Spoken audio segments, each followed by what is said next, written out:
and it was so much fun, and I loved working on the newspaper. It was like my livelihood, and I stopped doing well in school, and I started just putting all my effort into this newspaper.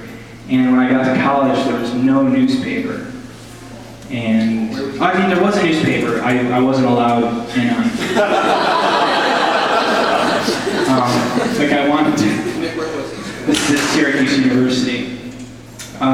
They wouldn't give me an editorial position right off the bat, you know, being a freshman. And I really wanted to be in the paper. And I think that ambition might have made it through the comics page, because that was something that I experimented with almost immediately. Yeah, I think the original... We used to read the comics page. We were just so disappointed with the comics that we just felt They were something all... had to be done. So, we did. We're going to have time for 2 more questions. Unfortunately, I'll be one of them. I wanted to know if you guys, it's going to feel like James Lipton, I'm the actress too, but I would love to know if you guys were not doing what you do, and you had some other job, you know, like, oh shit, if things had turned out differently, I'd be stealing cars or something. What do you think you'd be doing if you didn't have the good fortune of a strip that has a following and you're making a living at it? I do have a job.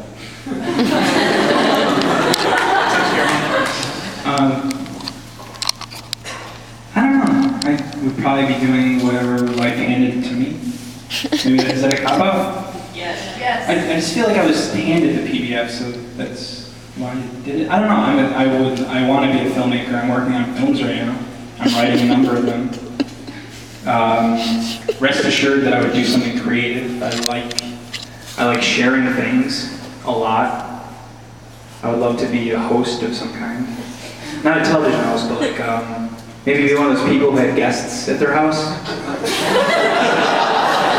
don't know. Is that a job? Whatever Forrest Gump's mom is. I don't know what she is. Couple more parties to do that. I would like to take one more from the crowd.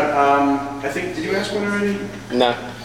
But I gotta be honest, she's just adorable, let's face it. Alright, we've got 2 very quick ones. Sir, what is yours, very quick? Just what comics do you generally read? What comics do you generally read? Do we read?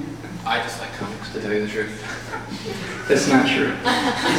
He loves them. I'm getting him into a number of things.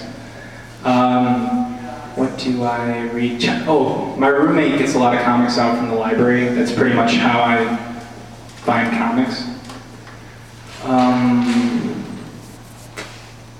I like reading classics.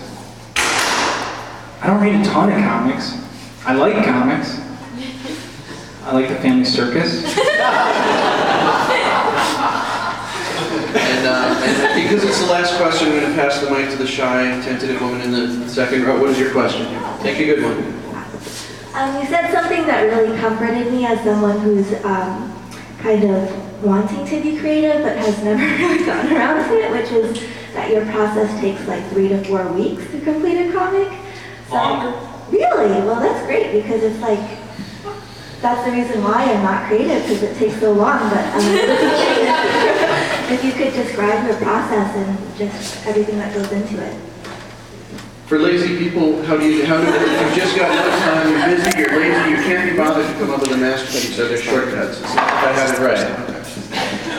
If you start a bunch of things, like maybe start 20 non-masterpieces, and you leave them lying around, you'll be able to look at them with clarity after a day has transpired, and you'll be able to say, wow, that doesn't work, and you'll be able to look at it with lucidity and realize maybe I can make it work this way. And oftentimes sharing that non-master work with people, seeing the look on their face of either disappointment or pleasure, and maybe modifying it until the look on their face changes and the look on your face changes. I would say slow and steady does win the race, but if you're gonna go slow and steady, keep a bunch of ideas in the fire. Like at any given point, I've probably got 10 sketch pads full of awful ideas. And I'm constantly reassessing them to see if maybe after a good nap or a night's sleep, I can look at them and they will have gotten better or worse. And I can see what they need and what they don't need. And of course, keep lots of creative friends around whose ideas you can steal. Honestly, though, I can't tell you how many bottles of alcohol, how many parties, how many beautiful women he has put aside for the work. For the total dedication. I can't tell you how many beautiful women have come up to me and said, "Ah, do you think you would have any interest?" And I just say, no. He doesn't even want to look at you. And I know you thank me for that. That's the monk-like devotion of these two. How about a hand for the monk